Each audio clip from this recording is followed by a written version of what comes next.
Okay, lots of action at the Toronto Congress Centre tonight. Ontario PC leader Doug Ford kicking off his campaign in his hometown of Etobicoke tonight, speaking to that crowd of hundreds, repeating the party's slogan, "We'll get it done," taking a jab at the Ontario Liberals, Kathleen Wynne, Stephen Del Duca, also taking a jab at the Ontario NDP, Andrea Horwath, saying the NDP is the party of no. Our political panel has been listening very closely. Janelle Brady is the president of the Ontario NDP party. Michael Diamond is with the Progressive Conservative campaign and founding principal at Upstream Strategy Group. And Kate Graham is vice chair of the Ontario Liberal Party campaign and a Liberal candidate for London North Centre. So what did you all think? Michael, we'll begin with you. How do you think Doug Ford did there? He said yes a bunch of times. I want to ask you what you thought about his remarks and also what you think rallies like this do for the party. Look, I think, that rally just demonstrated what we saw. Number one, I thought the speech was great. Please feel free to replay it throughout the evening. It really delivered the message that we want voters to hear. And I think you saw the reaction there. There's a great deal of enthusiasm in the Progressive Conservative campaign. And I think across the province, there's a great deal of excitement and optimism about the investments in healthcare, the investments in infrastructure we need to save folks time and help people get to their places of work quicker, more jobs, lower taxes, other savings on things like the elimination of the tolls that he referenced. So I think there's a lot of things here that will help benefit voters. There's things here that are going to help grow the province and really set us up for the future with electric vehicle manufacturing. I think so on and so forth. There's a lot to get done, but I think it's clear that the folks in that room believe the Premier is the man who can continue to do that job. Janelle, we also heard Ford say the NDP would be a disaster for the provincial economy. Is that true? Well, if I were Doug Ford, I probably would say the same thing, Lena.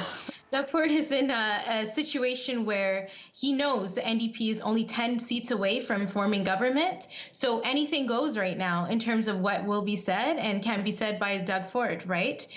So really, I think that rally is all fine and dandy. It's for Doug Ford, perhaps to feel good right now, because usually you wouldn't see Doug Ford. There's no media on their bus, right? And the strategy often for the Conservatives is to keep Doug Ford away from voters, right? So really right now what you're seeing is something to kind of bring up the momentum with the party base. But when it comes to voters, to Ontarians, the actual issues, Doug Ford just hasn't done it. And Andrea will fix what the disaster Doug Ford has created.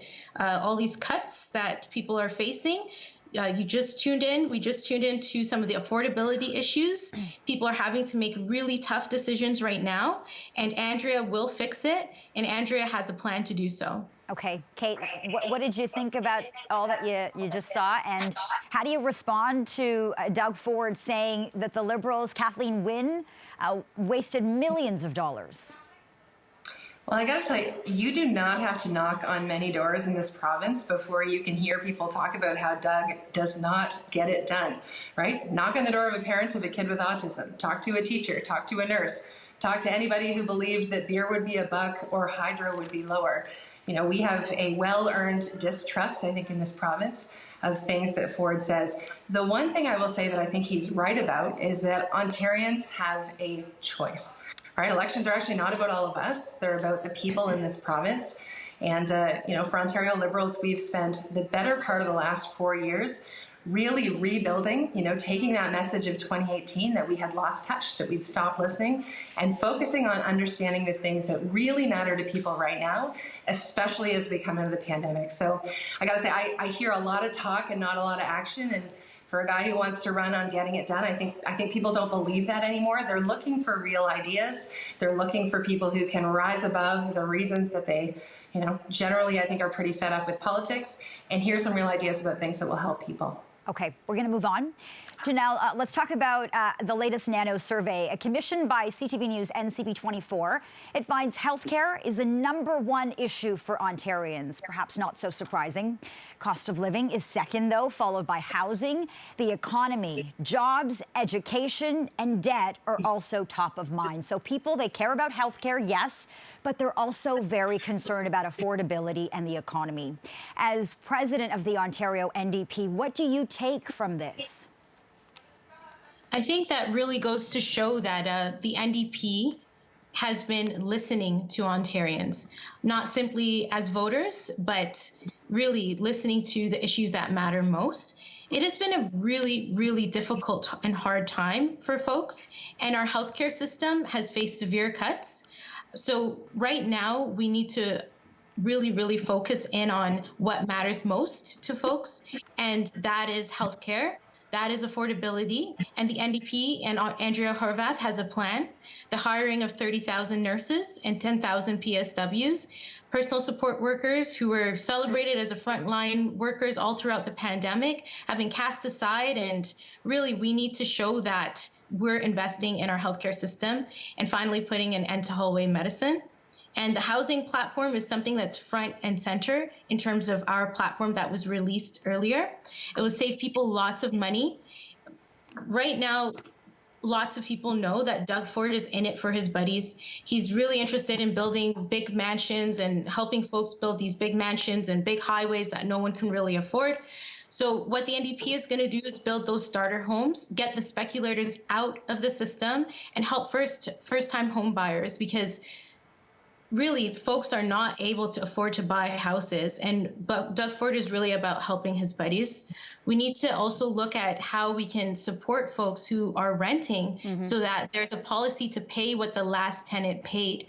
And as someone who was a tenant myself in my lifetime, I know that the deep cuts and the affordability issues that people are facing, it's just through the roof, right? So we need Andrea Horwath. We need a party that listens.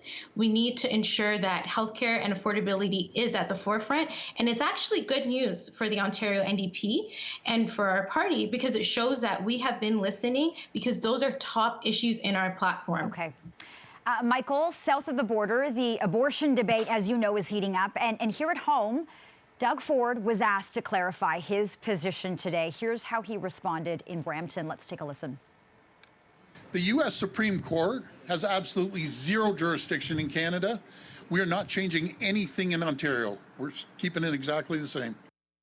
Okay, we're keeping it exactly the same. So Ford says he won't reopen the abortion debate in the legislature, but he has candidates like Sam Oosterhoff who've been very vocal about their anti-abortion stance. Is Ford okay with this? He didn't answer that question today. So how do the PCs navigate this? Oh, I think the Premier was perfectly clear. There will be no change to law. It's not a debate that anyone's interested in reopening. It's not a debate that specifically he's going to have reopened. We have a 4-year track record where he had not touched us, and that's that. This is a settled issue, and will not be reopened under a Doug Ford government, as he said perfectly clearly today. I think going back to the much more important topic here is those issues that matter to voters, and amongst that are healthcare, which Doug Ford, after 15 years of Liberal neglect, has invested tremendously in building 30,000 long-term care spaces, increasing wages for PSWs and nurses to attract the talent and the workforce that we need to deliver results for people and strengthen our healthcare system. So I think that the other parties certainly want to talk about issues that aren't on anyone's radar. Doug Ford is focusing on things like healthcare, on affordability, and the issues that really matter to people. Okay. Alina, can I just jump in on that? The idea that this doesn't matter to voters, or this is not on people's radar. Yeah. You've totally lost the plot if that's our perception of Ontario right now. There are literally millions of women in Ontario. As Granville Anderson, your candidate in Okay, one at a time, one at a time. position. I'm sorry, but I'm going to have to jump in here one at a time. I'll give you 20 seconds to answer that, Kate, and then Michael, I'll give you a chance to respond. So over to you, Kate. Sure. The idea that this doesn't matter to voters in Ontario is out to lunch. For women in Ontario, we are looking for leaders to stand behind women's rights. What we're seeing happening in the States stands to step women's rights back 50 years. We need to stand firmly against that. Just saying this doesn't matter, it doesn't matter, that is not good enough. Michael, how do you respond? I think Doug Ford was perfectly clear. This is not something that's going to be reopened. There will be no changes. There will be no rolling back of hard-earned and important rights. But I am curious if Granville Anderson, the candidate in Durham, the Liberal candidate in Durham, has changed his perspective on this issue. Doug Ford's been perfectly clear on this. No changes, not reopening this debate. It's a closed issue. But he has candidates who, I'm going to step in here for a moment. He has candidates who are who've been very vocal about their anti-abortion stance. So the question to you was, will that pose as a challenge for Doug Ford? If you can answer that question. No, because Doug Ford's been perfectly clear. This is not a topic that's going to be reopened. There's not going to be any changes to the laws. This is closed, and hard-earned rights are going to be maintained. Okay, we will leave it there. Michael Diamond, Janelle Brady, and Kate Graham, thank you so much for your time tonight. We appreciate this. Take care. Thank you.